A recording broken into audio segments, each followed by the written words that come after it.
dia a todos. Vamos dar início à nossa aula do curso de Cirurgia Geral. Meu nome é Fábio Colagrossi Paes Barbosa, quem não me conhece. Eu sou formado em Medicina pela Universidade Federal do Mato Grosso do Sul. Fiz residência de Cirurgia Geral na Santa Casa, em Campo Grande, Cirurgia do Aparelho Digestivo na Santa Casa de São Paulo, onde eu fiz a minha pós-graduação, especialização em Cirurgia do Fígado, mestrado e doutorado em Cirurgia. Então, hoje o tema da nossa aula é abdômen agudo. Dentro dos temas de cirurgia geral, talvez seja o mais importante, é a urgência não traumática mais importante, mais frequente no pronto-socorro. Então, por esse motivo, é importante que vocês tenham uma compreensão bem ampla do assunto, que com certeza ele vai estar presente em todas as provas que vocês participarem. Inicialmente, a gente começa pelo conceito, né? O que é o abdômen agudo? Abdômen agudo, a princípio, é um diagnóstico sindrômico. Quando nós realizamos a anamnese, o exame físico, no final a gente precisa dar uma hipótese diagnóstica, né? Então a gente sempre começa pelo diagnóstico sindrômico, depois o diagnóstico anatômico, etiológico. O abdômen agudo é uma síndrome, a princípio. Mas esse conceito ele foi mudando ao longo dos anos, ao longo do tempo. Então existem vários conceitos de abdômen agudo. Eu trouxe alguns aqui para vocês entenderem essa evolução. Então, inicialmente, ele foi dito que abdômen agudo era qualquer afecção aguda no interior do abdômen que necessitasse de uma cirurgia imediata. Então, isso já foi um conceito no passado que hoje não é correto. Nós sabemos que existem alguns tipos de abdômen agudo que são de tratamento clínico, de tratamento não operatório, né? Já foi dito também que é uma dor súbita abdominal ocorrendo em pleno estado de saúde ou ainda como uma complicação de uma doença conhecida ou não, indicando uma intervenção cirúrgica de urgência. Então, da mesma forma, esse conceito traz uma indicação cirúrgica que muitas vezes não é necessário, e também ele traz como dor súbita. Então, nós temos tipos de abdômen agudo como apendicite, que é o mais comum, que a dor não é súbita, é uma dor insidiosa, que vai aumentando continuamente com o tempo. Moore dá um conceito curto, mas interessante. Abdômen agudo é aquele que requer uma decisão aguda. Então, a gente pode encarar dessa forma. Então, ele vai precisar de uma intervenção rapidamente. A afecção intraabdominal que é mais bem tratada com uma intervenção operatória. Então, esse conceito já vai se atualizando. Qualquer condição dolorosa de início súbito, não necessariamente, como eu já disse, tem situações que são mais insidiosas. O Zachary Cope diz que toda dor abdominal que acomete um paciente que estava bem anteriormente e que dura mais de 6 horas. Então, o início aqui está perfeito, mas se você tem abdômen agudo, por exemplo, como uma úlcera perfurada, o indivíduo pode chegar no pronto-socorro com 1 hora de dor, com 30 minutos de dor. Então, o tempo não deve ser colocado aqui no conceito. Então, no final, a gente fica com um conceito mais amplo possível.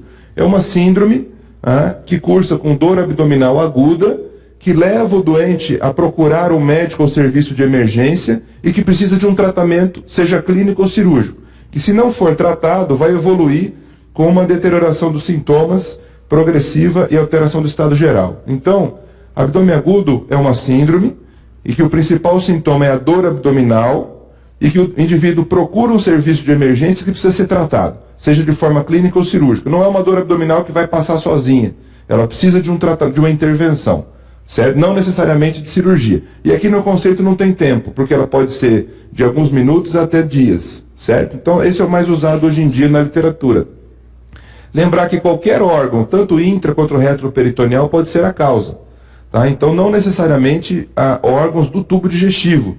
Você pode ter abdômen agudo de origem, por exemplo, de uma lesão de ovário, de uma ruptura de um tumor, de uma ruptura de um vaso. Então, qualquer órgão, víscera, intraperitoneal ou retroperitoneal. Lembrar que ele pode acometer uma víscera sadia. Então, o paciente que tem uma apendicite, ela aconteceu num apêndice que era normal. Ou ele pode ser a agudização de uma doença crônica. O paciente pode ter uma colicistite aguda, que já tinha uma colicistopatia calculosa. O paciente pode ter uma úlcera perfurada, que já tinha uma úlcera péptica aguda. Então, é importante a anamnese, o exame físico, para a gente tentar descobrir se já existia alguma doença prévia ou não. Existe o período clássico, né, de 6 horas, como eu disse no conceito anterior, mas ela pode acontecer de menos de 1 hora até 72 horas ou mais. Pacientes com apendicites com apêndice em posições retroperitoneais pode demorar muito para ter sintoma, né? E lembrar que o trauma abdominal é uma entidade à parte. Então, o indivíduo ele pode ter um trauma abdominal com uma lesão esplênica, por exemplo, com sangramento na cavidade, mas isso não é considerado abdômen agudo hemorrágico. Toma muito cuidado, tá? O trauma não entra no abdômen agudo, tá? Porque ele tem uma fisiopatologia diferente, é desencadeado por mecanismos diferentes, mesmo que ele leve a lesões semelhantes. Então, é importante isso porque pode ter uma pegadinha lá, não existe abdômen agudo traumático. No conceito não tem abdômen agudo traumático, tá? Então, o trauma abdominal, a síndrome desse paciente, vai ser trauma abdominal fechado, trauma abdominal penetrante, aí vamos discutir isso na aula de trauma, tá? Mas não é abdômen agudo. Então, essa aqui é uma figurinha do Sabeston que mostra as principais causas, né? Então, principalmente de cima para baixo, as úlceras pépticas, gástrica e duodenal, a pancreatite aguda, a diverticulite de MEC ou diverticulite do cólon, a apendicite aguda, a rotura e torção de cisto de ovário, salpingite, gravidez ectópica, a obstrução intestinal, então são a cólica biliar, né, a colicistite aguda, então são vários, qualquer órgão intra-retroperitoneal pode ser a causa do problema. Didaticamente, se divide o abdômen agudo em 5 tipos.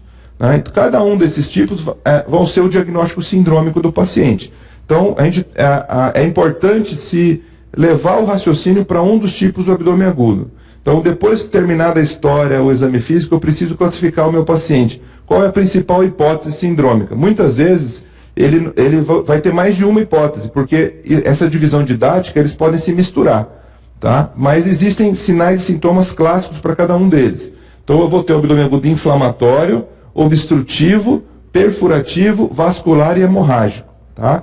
Então, hoje, o objetivo das nossas aulas de hoje é falar sobre o abdômen agudo inflamatório. Então, nós vamos falar agora sobre uma visão geral, depois a gente vai entrar no abdômen agudo inflamatório e os principais tipos etiológicos, que são vários, de abdômen agudo inflamatório. Numa próxima aula, nós vamos falar sobre os outros tipos de abdômen agudo. Lembrando que eles podem se interpor. Então, por exemplo, a principal causa de todos os tipos de abdômen agudo é a apendicite, que é um abdômen agudo inflamatório. Mas existe paciente que chega com um quadro de obstrução intestinal e a causa é uma apendicite, porque ele pode formar um plastrão que bloqueou o intestino e o paciente chega com abdômen agudo obstrutivo. Mas a causa foi a apendicite. Então, eles podem se misturar. Então, cuidado que isso é só uma divisão didática. Iniciando a anamnese, o principal fator, o principal achado que tem que ser muito bem elucidado é a dor abdominal. Tá? A dor abdominal, ela tem que ser muito bem caracterizada, mas a dor ela é subjetiva, né? Então é difícil você caracterizar com precisão, porque você depende primeiro de qual é o grau de entendimento do próprio paciente, do vocabulário que ele tem, de condições que ele tem para te dar essas informações. Mas a gente precisa perguntar da forma correta e dar esse vocabulário para o paciente. Quanto mais informações a respeito da dor, mais perto do diagnóstico a gente vai chegar. A caracterização é chave para o diagnóstico. Então, primeiro, qual é o tipo de dor? Então você tem que oferecer para o doente a resposta. É uma cólica, é uma queimação, é uma pontada, é um aperto, é uma facada, é uma dor lancinante, é um nó. Então tem que falar o vocabulário que o paciente entenda, para a gente tentar a compreender qual é o tipo da dor. Uma dor em cólica, por exemplo, ela se refere a vísceras ocas. Então você tem sintomas de distensão e contração. Normalmente as vísceras parenquimatosas não têm dor em cólica. Pode ter uma dor em pontada, em aperto, tá? O início da dor. O paciente ele tem que te dar, ele sabe dizer precisamente qual é o horário que a dor começou? Isso é uma informação importante. Se ele sabe dizer precisamente o horário, ou ele relacionar com o fato do dia dele, isso mostra para quem está examinando que foi uma dor súbita. Se o paciente não sabe precisar mais ou menos o horário, provavelmente ela foi insidiosa, ela foi começando devagar, o que causou uma certa confusão. Existe periodicidade, então essa dor ela vai e volta de acordo com o tempo, de acordo com algum medicamento, de acordo com alguma posição. Qual é a intensidade da dor? Então, a gente precisa colocar uma escala. De 0 a 10, é a dor mais forte que você já sentiu na vida. Existe aquela réguazinha com as faces de dor que o indivíduo pode apontar. Então, a intensidade é importante. Irradiação, localização. A dor começou num local e mudou para outro local. Então nós sabemos que no início dos quadros inflamatórios nós temos as dores do tipo visceral, que costumam acontecer mais na linha média do abdômen. Posteriormente elas se localizam e se tornam a dor parietal. Então existe uma localização, uma irradiação, fatores de melhora e de piora, então posições antálgicas. Né? Então algumas doenças existem posições que o paciente adota que faz com que a dor melhore. Ou o uso de algum medicamento, pode acontecer também, e tentar diferenciar entre dor visceral e parietal. Então, normalmente as dores viscerais, como eu disse, elas acometem a linha média do abdômen. Então são associados inicialmente a sintomas gerais, a sintomas associados, por exemplo, à perda de apetite, náusea, vômito, mal-estar geral, sintomas inespecíficos. Né? Quando essa dor já irrita o peritônio parietal, a dor já se localiza e já tem sinal de peritonite. Então isso é importante tentar diferenciar. E quanto a outra informação muito importante nesses pacientes, é a gente tentar ver os sintomas associados, qual é a ordem que eles aconteceram. Então é totalmente diferente um paciente chegar com dor, perda de apetite, dor, vômito, e um dia depois ele ter febre. Ou o paciente começar com febre alta, e aí depois ele tem vômito, depois ele tem dor. Então, provavelmente, no abdômen agudo, a dor abdominal é sempre ou o primeiro sintoma ou um dos primeiros sintomas. Se tiver alguma coisa antes da dor, vai ser uma hiporexia, uma anorexia, uma perda de apetite, um mal-estar geral. O paciente não começa com febre alta. Tá? Então, não começa com diarreia intensa, vários episódios, depois ele vai ter dor. Então, tem que tomar cuidado que podem ser situações que a gente chama de falso abdômen agudo, que levam à dor abdominal, mas que o problema não está no abdômen, pode estar em outro órgão. Né? Então, quais são os sintomas associados? Então, existe uma lista de perguntas que tem que ser feitas. Então, a gente não pode esperar que o paciente saiba o que é importante para ele no caso. Então, a gente precisa oferecer. Se for negativo a resposta, precisa ser negado na sua anamnese. Tá? Então, você tem que perguntar, tem perda de apetite ou não, náuseas e vômitos, e caracterizar quantos vômitos, são vômitos biliares, são vômitos alimentares. Existe distensão abdominal, febre, medida no termômetro, qual foi o momento da febre, a periodicidade da febre, com calafrios ou não, alterações intestinais, então está com diarreia, o paciente parou de eliminar flatos e fezes, ele mudou o hábito intestinal nos últimos meses, tem icterícia, colúria, colia, qual a relação com o quadro, hemorragia digestiva alta e baixa, então teve hematêmese, melena, enterorragia, sangramento urinário, hematúria, leucorreia, atraso menstrual, então alterações da parte ginecológica, sensação de fraqueza, de perda de consciência, de tontura, pode ser quadros hemorrágicos. Então, isso aqui precisa ser perguntado. E quando está positivo, a gente precisa saber exatamente qual é a ordem que os sintomas aconteceram. Então, isso é importante para construir uma boa hipótese. Então, pelo quadro clínico sindrômico, é preciso dar um diagnóstico sindrômico. Mas a gente tem que tomar cuidado com pacientes especiais, que nós vamos ter dificuldades aqui. Quais são eles? Primeiro, os idosos. Os pacientes idosos, você pode não ter uma resposta metabólica esperada para aquele quadro. Então ele pode não fazer febre, ele pode não fazer leucocitose, pode demorar mais para aparecer o quadro de dor abdominal. Pacientes obesos são extremamente difíceis e hoje em dia cada vez mais frequentes. Então aqui eu não estou falando do paciente que tem sobrepeso, gordinho, não. Estou falando do obeso mesmo, do paciente obesidade grau 4, paciente obeso mórbido. Nesses casos, você pode ter pacientes com grandes problemas abdominais, com pus na cavidade, com perfurações e não vai ter peritonite, né? Por conta da dificuldade, na hora do exame físico, de se contrair o peritônio para fazer uma descompressão brusca positiva. Então essa experiência é muito grande hoje em dia na cirurgia de obesidade. Se vocês já acompanharam pacientes em pós-operatório nas faculdades de vocês após cirurgia bariátrica, vocês já devem ter visto, pelo menos ouvido falar de algum caso, o paciente fez uma fístula, que estava com a cavidade toda contaminada e que no exame físico o abdômen era flácido. Né?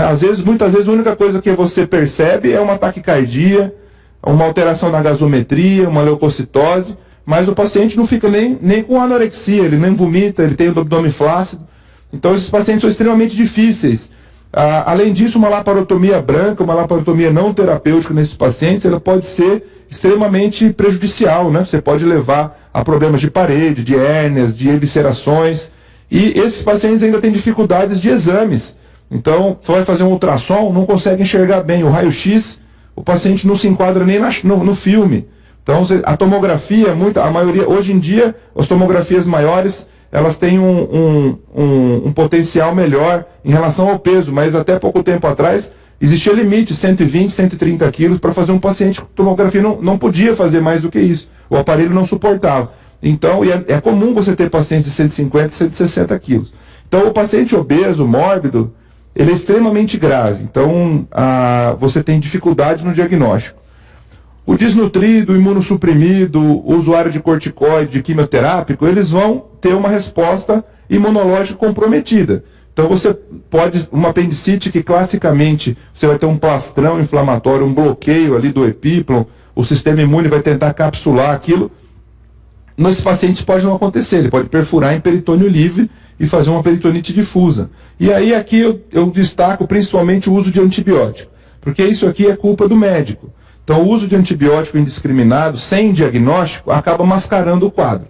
Então, você tem situações que tem que tomar muito cuidado. O paciente chega num posto de saúde, numa unidade básica de saúde, com dor abdominal ainda de pouca intensidade, e muitas vezes ele pode ter disúria, ele pode ter uma polaciúria, e ele faz um exame de urina, vem com urina tipo 1 com leucocitúria, ele ganha lá um antibiótico, uma quinolona, um sulfametoxazol trimetropin, uma cefalosporina.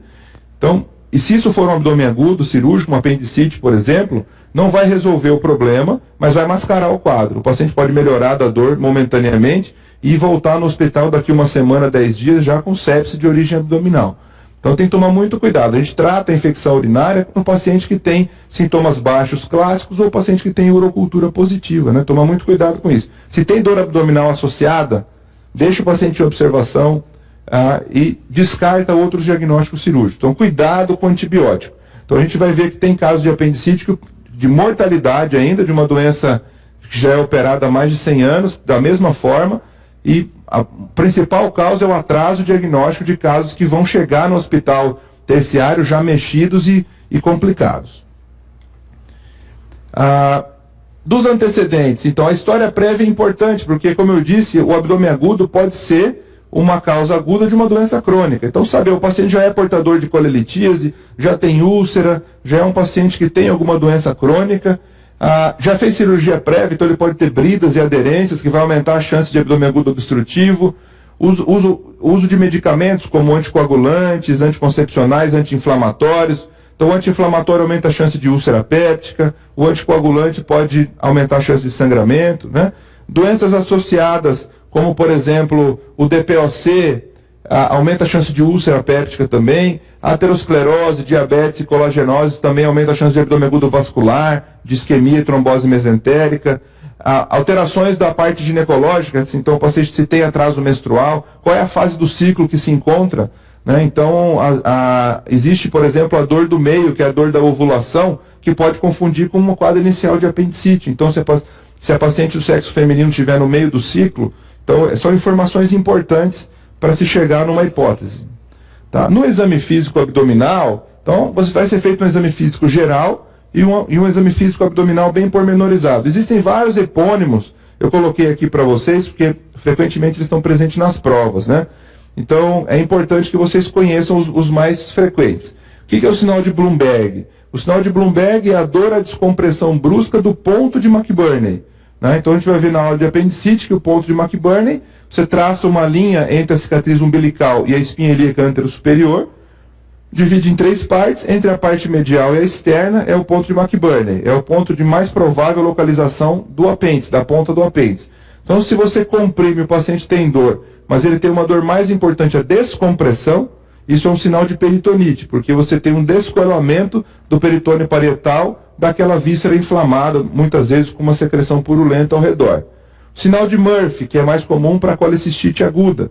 Então você vai fazer a compressão do hipocôndrio direito, na região onde está a vesícula, que é o ponto cístico, vai pedir para o paciente inspirar. Ele interrompe a inspiração, então ele não consegue inspirar profundamente. Então é a interrupção da inspiração profunda durante a compressão do hipocôndrio direito. O sinal de Giordano, que vai ser a punho-percussão dolorosa das regiões lombares, é mais comum na pielonefrite, que vai ser aí um diagnóstico diferencial desses casos de abdômen agudo. Os sinais de Cullen e de Turner, que são as equimoses, então são raros, mas o sinal de Cullen, que é a equimose periumbilical, o sinal de Gray-Turner, a equimose nos flancos, e nós temos também na região inguinal o sinal de Fox. São consequentes a casos de hemorragia retroperitoneal, de coagulação intravascular disseminada, que são classicamente descritos na pancreatite aguda grave. Tá? Então são sinais raros de altíssima gravidade, mas que podem estar presentes também.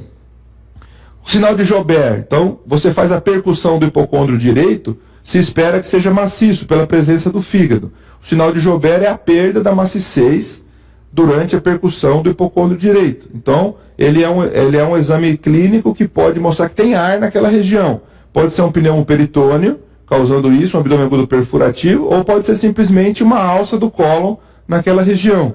Quando você tem o cólon interposto acima do fígado, chama-se sinal de Chilaidite. É um diagnóstico de um sinal de Joubert positivo, mas que não é um pneumo peritônio. Então, tem que ficar atento para isso também. O sinal de Rovsing, você faz a compressão da fossa ilíaca esquerda, mobilizando o ar pela moldura do cólon, e a dor vai ser referida na fossa ilíaca direita, porque distende a base do seco onde está o apêndice inflamado, e é um sinal também da apendicite aguda.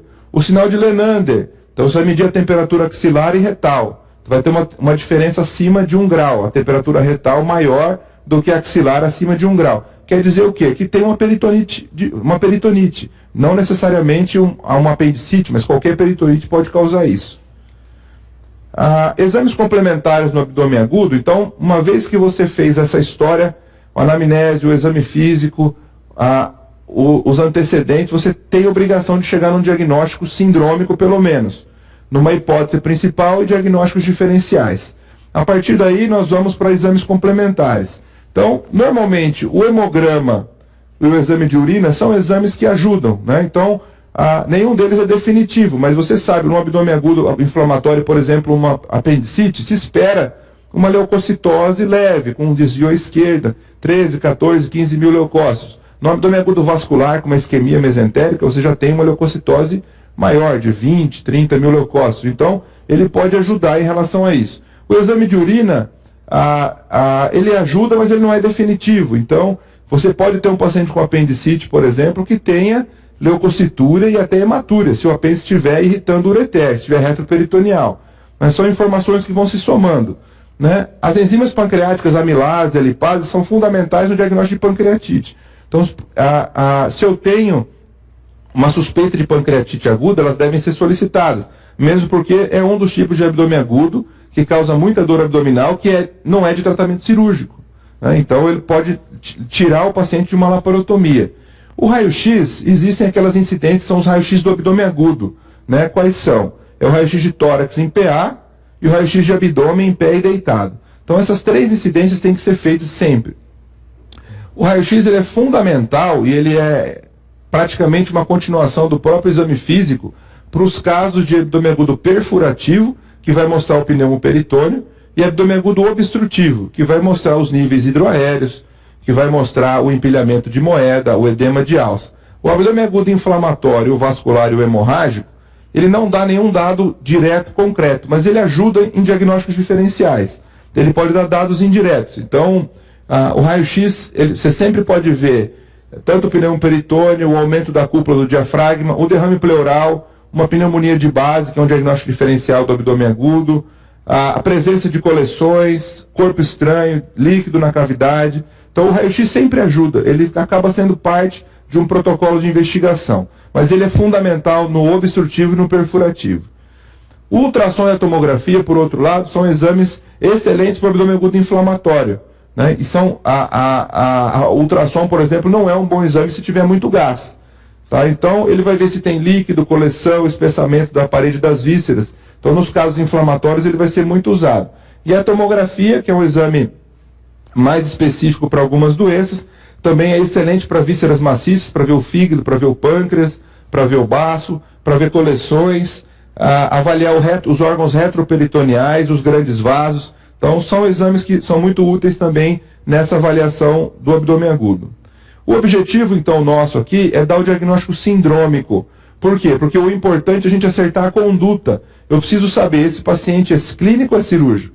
Então, esse paciente eu vou deixar em observação, eu vou dar alta, eu vou entrar com algum medicamento. Então, eu não tenho obrigação de dar o diagnóstico etiológico nesse momento. Muitas vezes é alguma coisa rara, é algo que você pode não estar pensando, mas você acertou a conduta. Você não pode deixar de operar pacientes cirúrgicos e operar pacientes que não têm necessidade de cirurgia. Tá? Então, chegou nesse momento, a gente vai classificar inflamatório, obstrutivo, perfurativo, vascular ou hemorrágico. Então, vamos começar aqui pelo abdômen agudo inflamatório, que é o nosso objetivo de hoje. Né? Então, a dor é o principal sintoma. Normalmente é uma dor de média intensidade no início, que vai se acentuando progressivamente.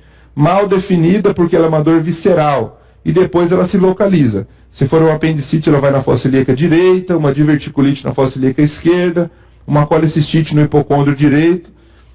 O intervalo normalmente é longo entre o início dos sintomas e a busca do atendimento. Então, na história, você vai ver que o paciente já tem sintomas há 1 dia, 2 dias, 3 dias. Pode ter febre? Sim. A febre é um sintoma importante do abdômen agudo inflamatório, mas ela normalmente é tardia. Esses quadros não têm febre no início. Já é sinal de complicação, de abscesso, de infecção.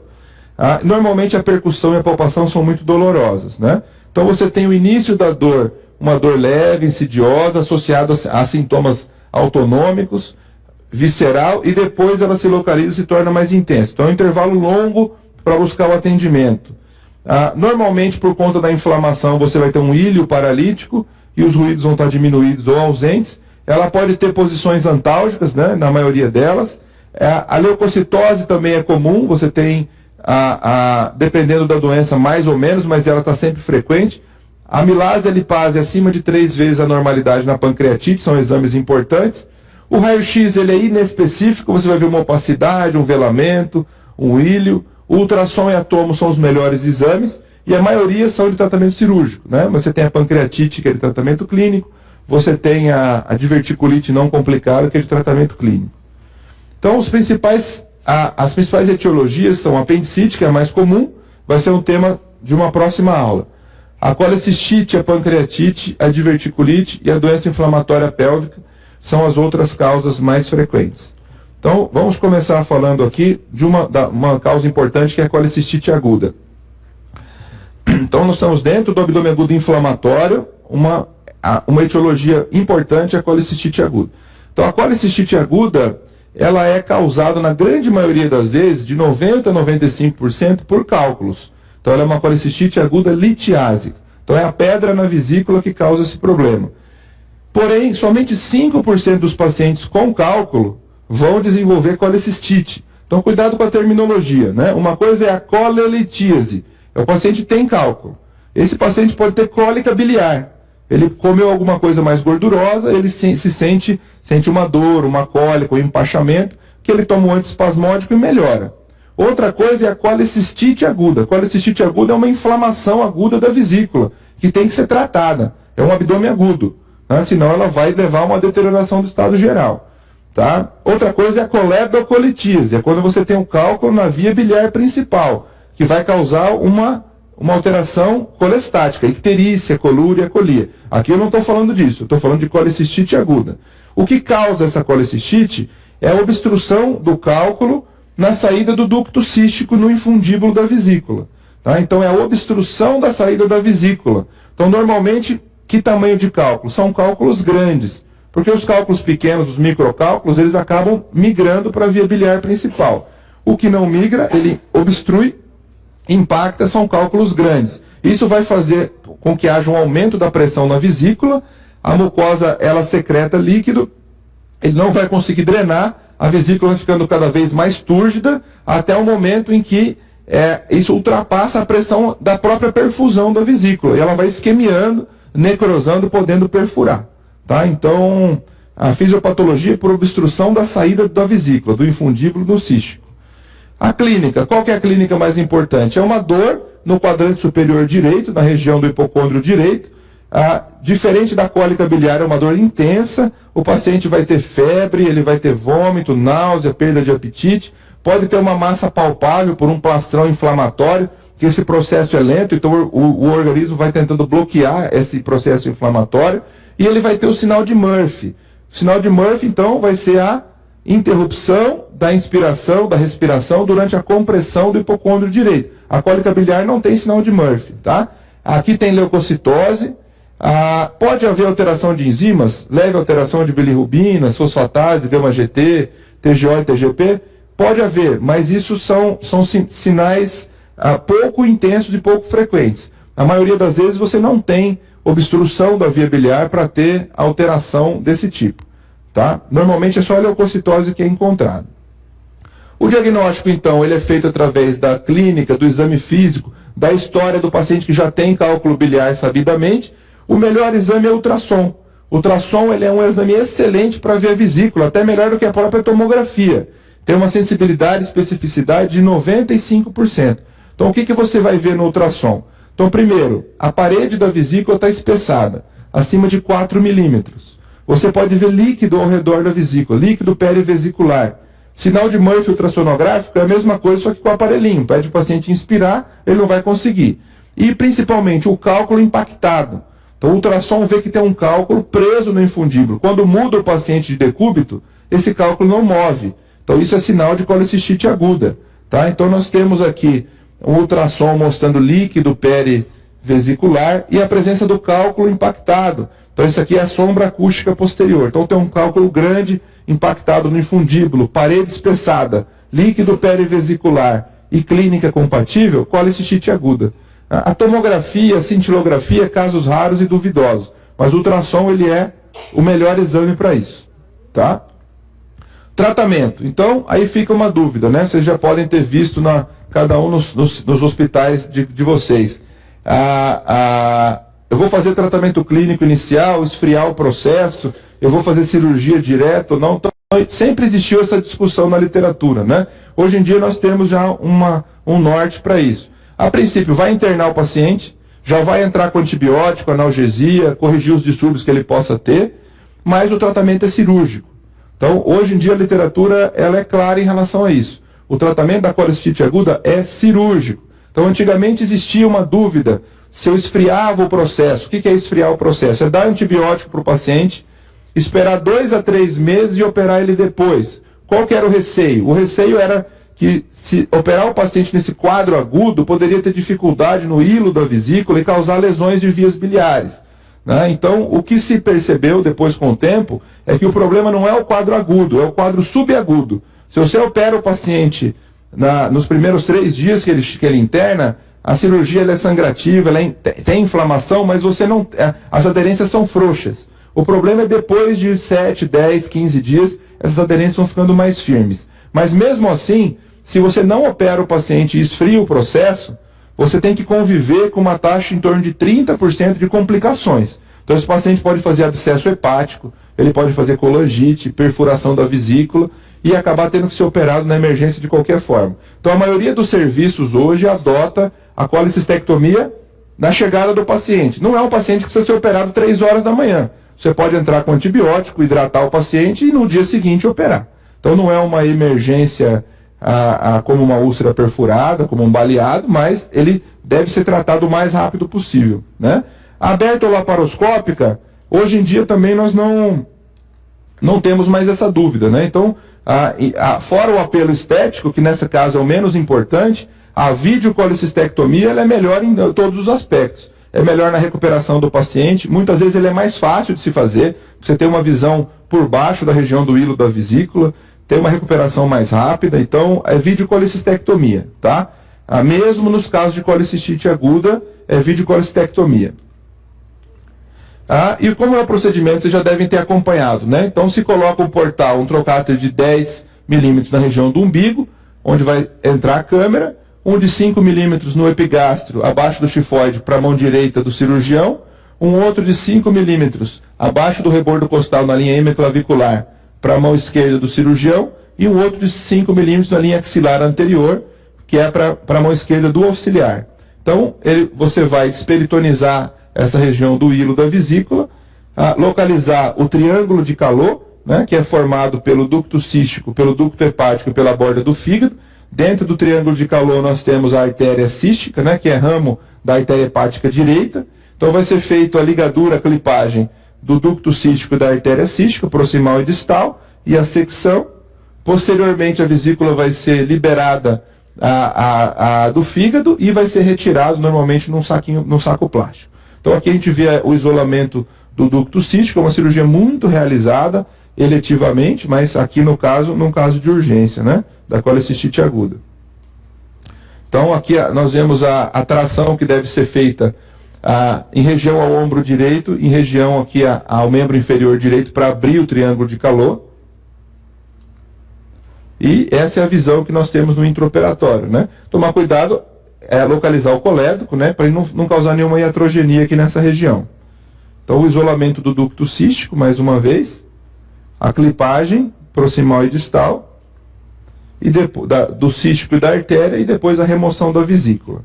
Uma cirurgia muito realizada em todos os serviços. Se for feito aberto, não é nenhum crime fazer aberto se você não tiver o aparelho de vídeo, não tiver experiência, não tiver treinamento, é melhor operar aberto do que não operar, né? Então, existe a incisão mediana pouco usada, a incisão subcostal direita, a incisão de Kocher é a mais utilizada. A cirurgia é a mesma, só que a ligadura vai ser feita com fios, é o mesmo procedimento. Complicações, então nós temos que evitar as complicações. Essa vesícula com colecistite pode estar cheia de pus, que é o empiema de vesícula. Isso pode levar a sepse abdominal, pode levar também a abscessos hepáticos. O que é colecistite enfisematosa? É quando, principalmente em homens diabéticos, você tem um processo inflamatório em que se forma gás na parede da vesícula. São quadros extremamente graves, muitas vezes os pacientes já estão sépticos nesse momento. E a vesícula, ela pode perfurar. Ela vai isquemiar, vai necrosar e perfurar. Normalmente na região do fundo da vesícula. A maioria das vezes ela perfura bloqueada, contida, porque já existe um processo inflamatório ali que contém essa perfuração. Então ele vai formar um abscesso, pode formar um abscesso na região do fígado, ou então ele pode perfurar para dentro do intestino.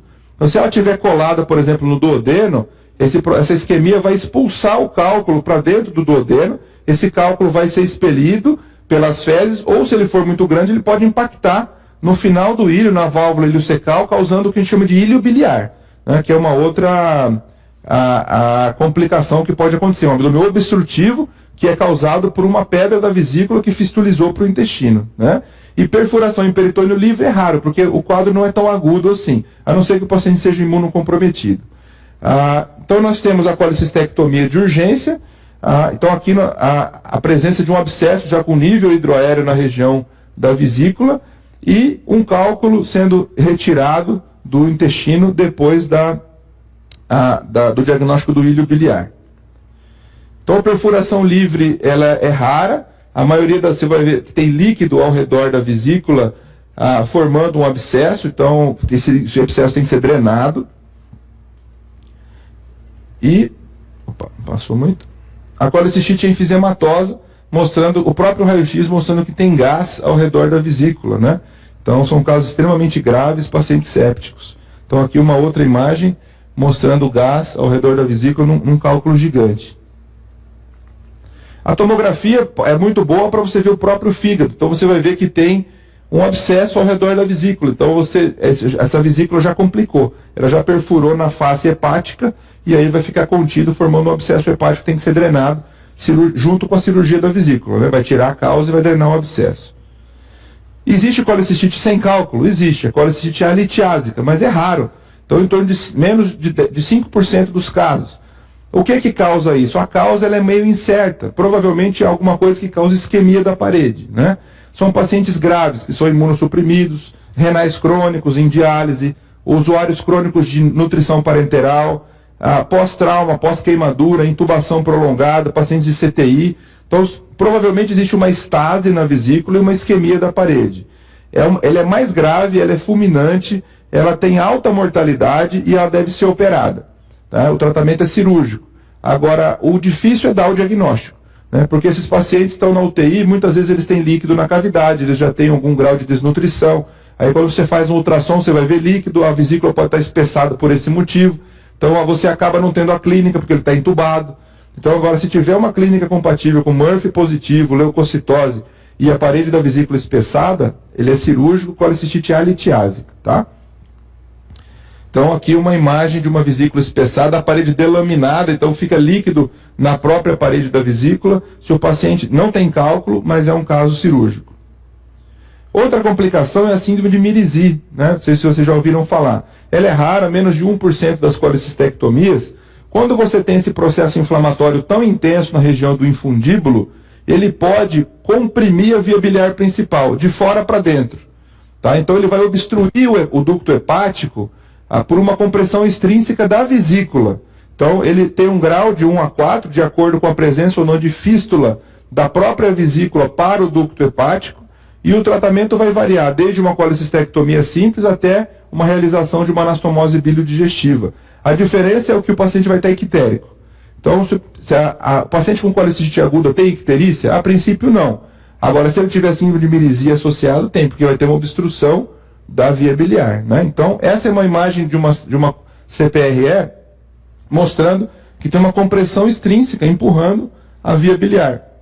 Ducto hepático direito e esquerdo, e aqui uma compressão da via biliar. Então, o que acontece é isso. O processo inflamatório do infundíbulo, ele acaba bloqueando de fora para dentro a via biliar. Então, com isso, você chega aqui e tem um bloqueio. E aqui nós temos as ressecções difíceis, porque como é que você vai localizar onde é o cístico, onde é o colédoco? Você pode achar que o cístico é aqui embaixo e causar uma lesão de via biliar, uma iatrogenia, né? Então, o Mirizy é uma cirurgia extremamente difícil. Então, ele vai causando fístula para tentar empurrar esse cálculo para dentro do colédoco. Então, se você ressecar esse paciente com fístula, vai ficar um orifício na via biliar. Então, é preciso ser reconstruído, muitas vezes, com anastomose biliodigestiva. E a colangite? O que é a colangite? É o paciente que tem uma infecção da via biliar associado com uma obstrução. Então, colangite é infecção mais obstrução. Então, você não tem um fluxo contínuo para jogar fora esse processo infeccioso, ele fica preso. Então ele acaba ascendendo para dentro do fígado, causando uma infecção grave. A principal causa de colangite é a coledocolitise, é a obstrução por cálculo. Mas existe obstrução por tumor, tumor de pâncreas, tumor do colédoco, né, tumor da papila duodenal. Tudo isso pode causar obstrução com colangite. Estenoses benignas da via biliar também. E após a própria CPRE, você tem o procedimento que vai manipular a via biliar, vai injetar contraste, pode levar também a infecção. Então, nós temos como clássico a chamada tríade de Charcot, né? Então, ela está presente em torno de 60% dos casos. O que é a tríade de Charcot? É a presença de dor no hipocôndrio direito, febre com calafrios e icterícia. Então, o paciente está ictérico, com dor e febre com calafrios. Então, a tríade de Charcot é igual a colangite aguda. Tá? O que você vai fazer com esses pacientes? Você está com infecção, você vai dar antibiótico. Agora, se ele está obstruído, tem que desobstruir a via biliar. Então, o tratamento da colangite é antibiótico, hidratação, recuperação do paciente e desobstrução da via biliar. Como vai fazer a desobstrução? De qualquer maneira. Pode ser feito por CPRE? Pode. Faz a papilotomia e drena a via biliar. Tira o cálculo e desobstrui. Então, no início, existia um receio de que a CPRE poderia, na hora de injetar um contraste, jogar essa infecção para dentro do fígado e piorar a colangite. Então, o que não pode ser feito? O que não pode ser feito é fazer a CPRE e não resolver o problema, não drenar a via biliar.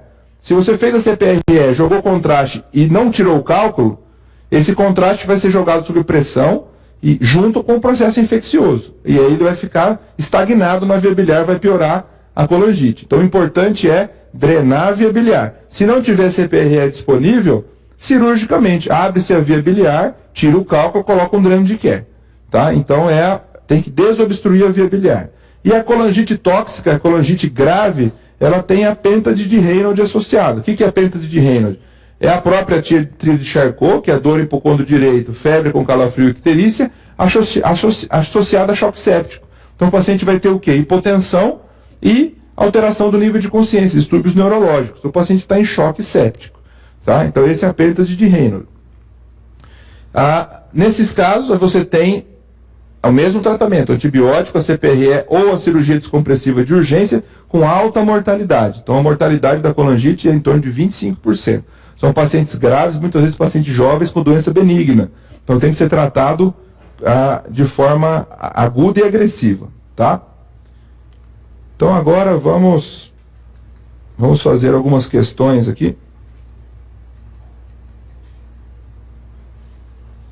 Então nós falamos do abdômen agudo em geral e das doenças da vesícula biliar. Então questão de 2013.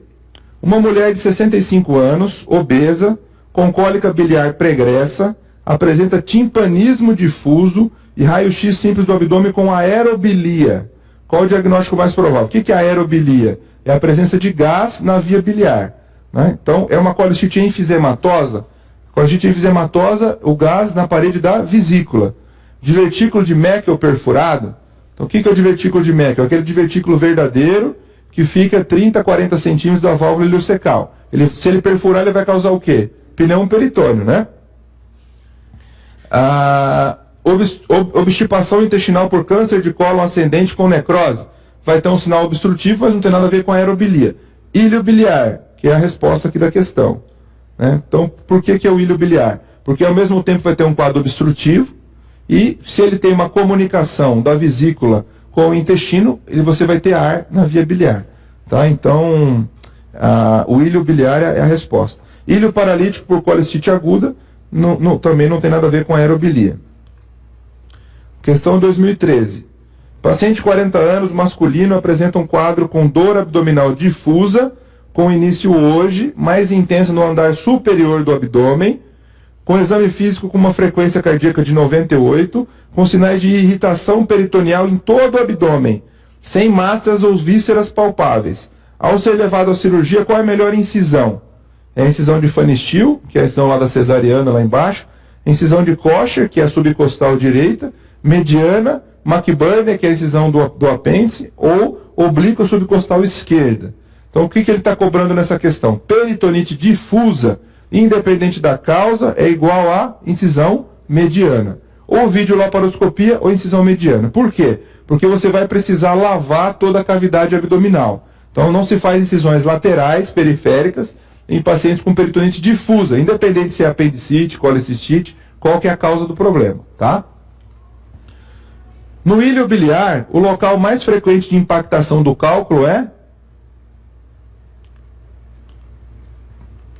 Oh, meu Deus. Proximal e próximo à válvula ileocecal. Então é o local onde o cálculo vai impactar.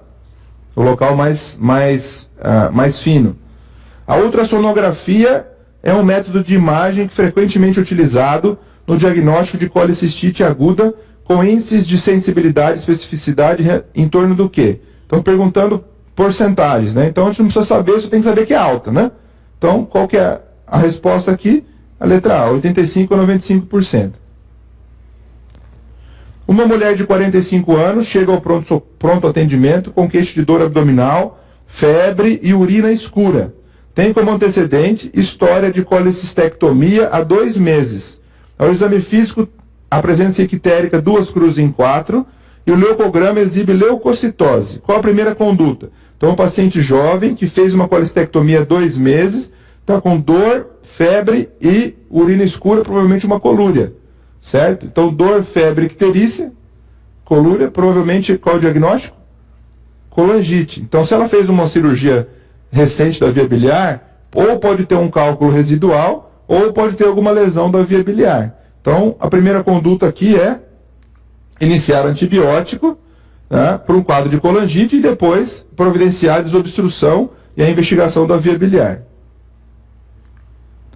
Então, se alguém tiver alguma dúvida, alguma pergunta, se quiser fazer aqui, ou então se estiver de casa, pode mandar as perguntas, a gente já vai respondendo no início da próxima aula. Se alguém tiver alguma dúvida, estou à disposição. Obrigado.